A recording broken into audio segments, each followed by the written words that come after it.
there are both similarities and differences between the modern science, modern physical science, and the ancient Buddhist science and spiritual science. With regard to their subject matter, their objects, their methods,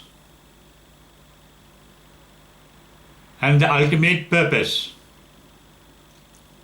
or the ultimate result achieved by those methods. Physical science, the modern science, deals with matter. Matter means the universal energy.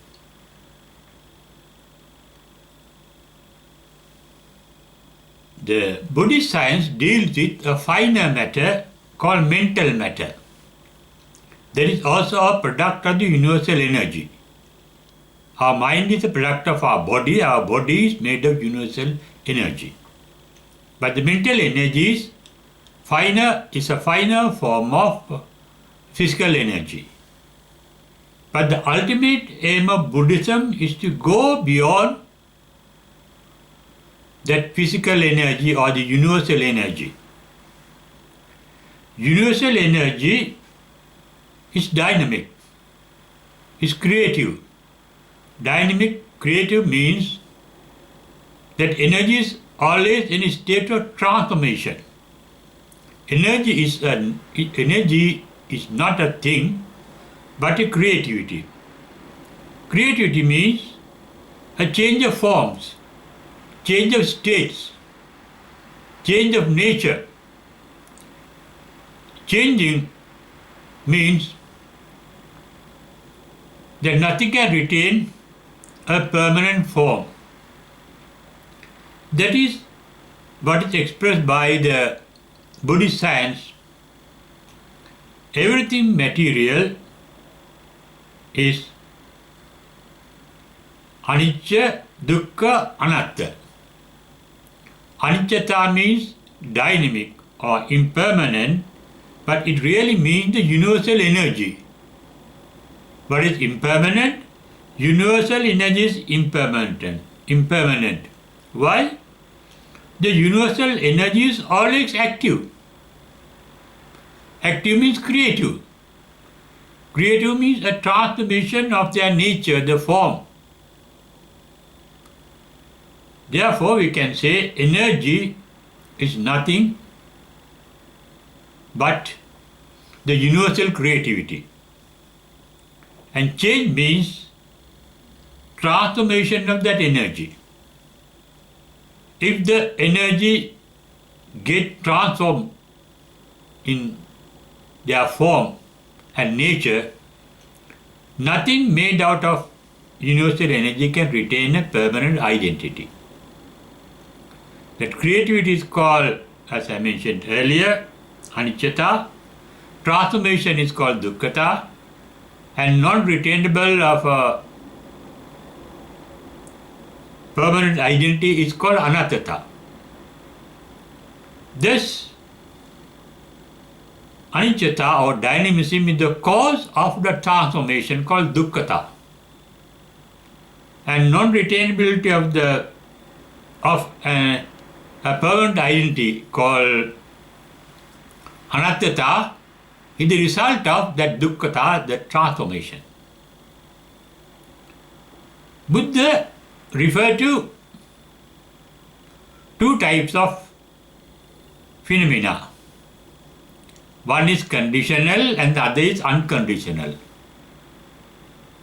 The words he used are sankata and asankata. Sankata are conditional, that means they are dependent origination. They depend on causes. In Sankata Dhamma, there are causes and effects in the modern sense. And everything is an effect of a cause. And every cause is causing another effect. An effect is causing another effect and so on. There's a flux. There's a chain of events in universal energy, the activity. Therefore, universal energy is called Sankata with this meaning by the Buddha. That is, Upado Panyayati, Vayo Panyayati, Titassa Anyatatta Panyayati. Those are the words used by the Buddha to describe conditional events in the universe. In that, Upado Panyayati means there is a birth, there is a beginning. Vayo Panyayati, whatever that has a beginning has a decay. Because of decay, they change their form. Pitassa Anyatatta, they change from one form to another form. This is normally expressed in Buddhist science as Jati Dara Marana. Jati means the birth, Jara means the decay, and Marana means the death. Everything in this world, material world, is born to decay and die. But the scientists are interested in this matter, in the universal energy, its activity, with one particular purpose, common to the purpose of Buddhist science. They want to benefit the humanity. They want to benefit the world. For the benefit of the world and for the benefit of all beings, they want to discover or they want to invent new gadgets, new methods, new medicine. For example, they love the existence. They want to prolong existence. That Buddhist science is not prolonging the existence in this samsara, in existence, but extinction of the extinction. That means Parinibbana means there is no birth after Parinibbana. That is why those who get enlightened during the time of the Buddha always go and inform the Buddha, Kina Jati. Reverend sir, I am not going to be born again. That means he has got enlightened. Enlightenment means extinction of life. But science wants to prolong life with new medicine, with new techniques, and so on. And the science wants to make life more and more comfortable. But Buddhism is not making the physical life comfortable by physical inventions or discoveries. He wants to make the mental life comfortable as far as possible until one realizes the extinction of living, that is called Kina Jati. Their purpose of living is limited until they are able to face the extinction of life.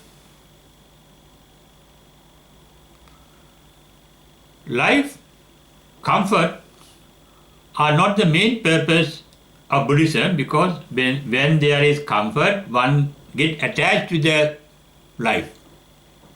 That attachment leads to the prolongation of the life, life after life and life after life.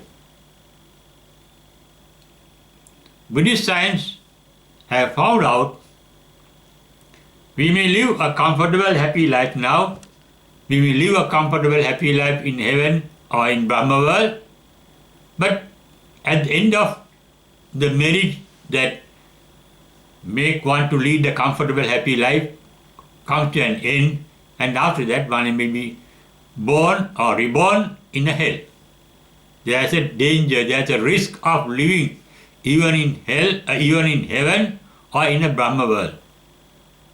Enlightenment is the real cure for the diseases of existence, discomfort of existence. Although we see that living is comfortable, that living is enjoyable, we can enjoy living, we can enjoy sensory objects, we can enjoy pleasures, but all those enjoyments, according to Buddhist science, is temporary, impermanent. Whatever is beautiful, whatever comfortable can last only for a short period, within a limit period. Everything has a beginning, everything that has a beginning has an ending too. That is what is realized by the Buddha's first disciple called the ascetic Kondanya, who realized that, listening to the Buddha's first sermon called Dhammacakkappavattana Sutta, that all mental formations are born to decay and die. He says, Yankincha samudaya dhammam sabbanta nirodha dhammanti. Whatever that appears in the mind disappears.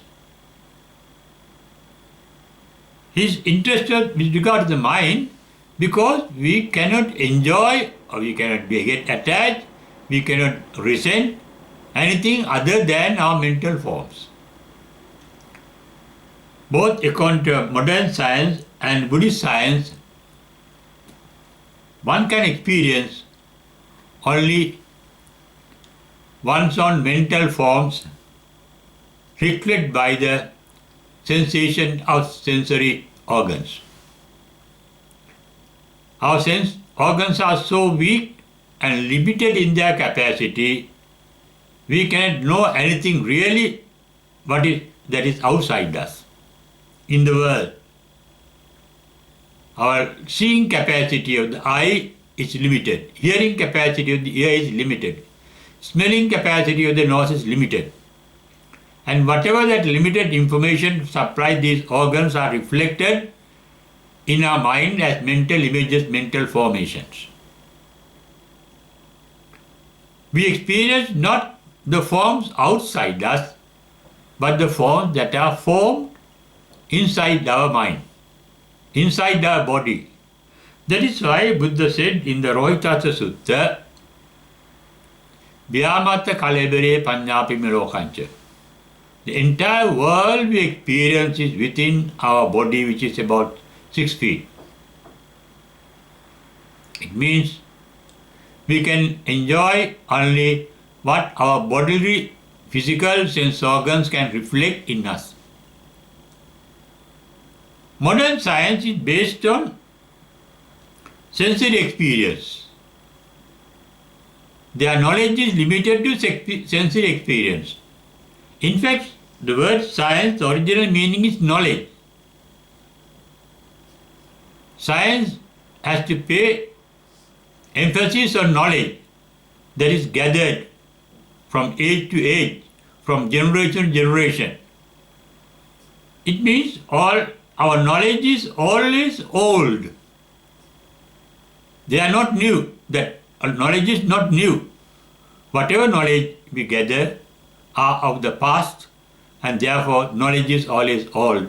Knowledge is always of the past. Instead of knowledge, Buddhist science emphasizes on knowing. Knowing is different from knowledge. Knowledge is related to the past experience gathered in the past by the mind. But knowing, it happens at the present moment. Therefore, Buddhist science advocates to live in the present, here and now. The ultimate bliss that Buddhist science aims at is not anywhere else, but here and now. You have to see it here, you have to discover it for yourself. Ehi passiko means see it here. Sanditiko means see it now. Now, here and now, we have the eternal bliss that is not born and that is not decaying and that is not dying. The eternal bliss the Buddhist science aim at is called Nirvana. With regard to Nirvana, in the Tatya Nibbana Sutta, Buddha says, Nirvana is not born, ajatang. Nirvana is not a manifestation, not an event, not a happening, abhutang. Nirvana is not done by somebody, akatang. Nirvana is not composed of things that are available before the composition, asankata. It means Nirvana is anantang. That is what the Buddha said in the Dhrona Sutra. Anantang sabbato pabam. Sabbato pabam means can see everything. Omniscience.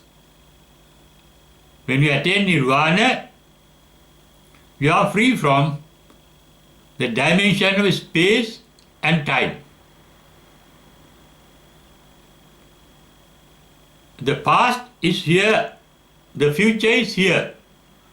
Buddha could see past events millions and millions of years away.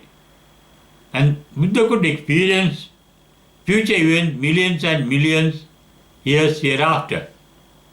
For him, there is no time limitation while he is in the bliss of Nirvana, in the trance of Nirvana, in the absorption of Nirvana, when he is part and parcel of Nirvana.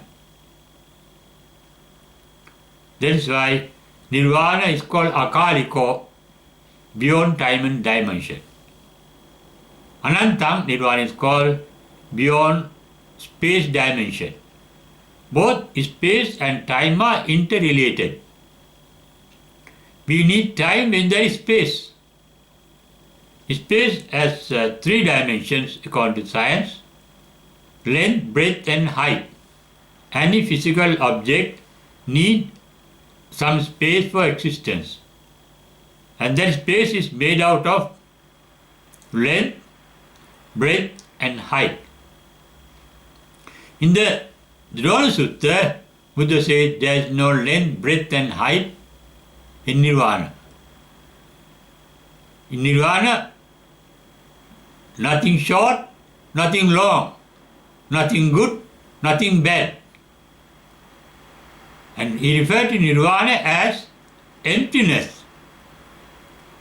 Sunyata. Nirvana is called emptiness because we have to empty the mind if you were to attain Nirvana. And when we attain Nirvana, mind becomes empty. Empty of thinking, that means empty of feeling. All our thoughts are associated with feelings. Therefore, when there is no thinking, there are no thoughts and no feelings. That is what Buddha uttered in the first paean of joy after his enlightenment. Visankara gatam chittam. Thinking or the thinking process ceased at my enlightenment. Sankara means the thinking process, thought formation. No thought formations, because thoughts are formed due to our likes, dislikes and ignorance caused by illusions. Illusions are we are living in a dream world. Our future that we visualize mentally is not a reality, because the future is unborn. Therefore, our future dreams are illusions. The past that we can experience through our memories is not an actual reality, though it appears to be real. Past is dead and gone, future is unborn. What is real? The present moment. And that is the instant. It has no time duration. Akaliko. Infinite. It has no time duration. Because Shana Bhangura means it is born to decay and die instantly. All present moments are instant. no time duration. There is a duration in the past, there is a duration of time in the future, but not in the present moment. And to be present moment is the technique of achieving the ultimate aim of the Buddhist science. That ultimate aim is called Nirvana, the eternal bliss. But once you get enlightened and attain that supreme bliss, you can come out of that empty mental state into a mental state filled with information, filled with knowledge. That is why Buddha always referred to himself as Tathagata. It has two meanings. Tathagata. Tathagata means one who has gone there. There means the Nirvana, the ultimate reality. Tata Agata means who has come back from that. Therefore, whenever the Buddha wants to be in Nirvana, he can be in the Nirvana. And whenever he wants mentally to be in the material world, he can be in the material world. And he can use the knowledge. Knowledge is redundant in achieving Nirvana. Even the knowledge of Buddhism, Buddha's teaching is not required at the last moment to achieve Nirvana. When you drop your knowledge, that means your attachment to knowledge, attachment to Dharma, attachment to the Buddha, attachment to the principles or methods or policies or systems of Buddhism, you get detached from everything, no attachment. That is the state of mind that is called vitaragi. When there is no attachment, there is no resentment. If you don't like anything, we don't dislike. We dislike things when they are not in the form that we like. Therefore, when we are cut off from all our likes, all our attachment, we don't have dislikes. Then our mind is unprejudiced by our likes and dislikes formed in the past. Then we have a scientific attitude to things. There is similarity between scientific attitude and the Buddhist attitude. In Buddhism, this is referred to in the Karnimya Sutta as Dittincha Anupagamava Dassane Sampanno. Looking at things unprejudiced by past opinions, past experiences. That means seeing things as they are. And that is referred to in Buddhism as Yatha Bhuta Jnana Dassana. Seeing things as they are. When you see things as they are, you can accept things as they are. That means there is no conflict between you and the thing that you experience. It means there is no experiencer and the experienced. You become one with the experience. You become part and parcel with the experience. That is the ultimate form of love, altruistic love. That is called metta or in Pali and Maitri in Sanskrit. Your attention is fully on the object that you are experiencing and you become one with that particular objective. And that is called samanatmata in Pali. Samanattata. And in Sanskrit, samana atmata. You are one with the other person. Absorption in all objects and all things and all beings. That means enlightenment means becoming part and parcel of the entire universe, entire existence. And existence is eternal. And you become eternal by being enlightened. That is the ultimate aim of Buddhist science. On the other hand, all comforts, blessings brought by modern science can be called temporary, impermanent, born to decay and die. No comfort brought about by modern science can last long. But with regard to Buddhist science, the ultimate bliss called Nirvana is called to be eternal and all-pervading.